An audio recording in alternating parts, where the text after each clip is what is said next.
It's expected to be another above average year for the water levels along Lake Erie. The news has led to flooding fears for people who live along the lake. 7 Action News reporter Matt Smith joins us live this morning with more on the rising waters and these fears.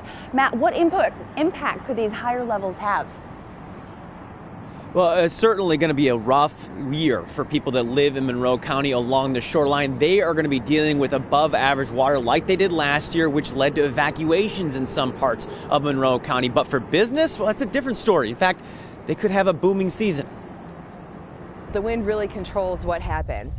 As Amy Crouchman and I get a view of Lake Erie on yet another balmy morning, we're talking water levels. The latest report shows yet another year of levels being up.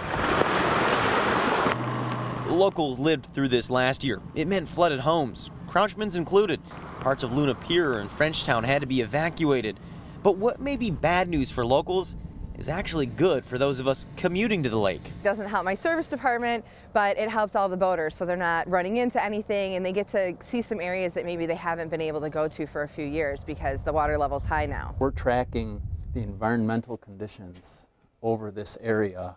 Over at the Army Corps of Engineers, I'm told that while levels are high, we'll likely avoid record levels. But wind will play a big factor day to day. Remember those wild images out of Ontario of ice coming right up out of the lake?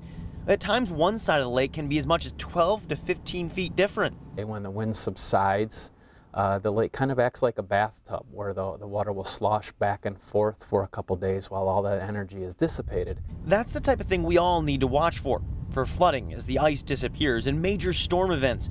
But for those looking forward to fishing or boating, the latest outlook is great. And those tasked with working and living here, you just learn to prepare for anything. You learn how to deal with the lakes. It's one of the things you have to adapt to. All right, so Matt, what can we do to be proactive? Are they taking any precautions now?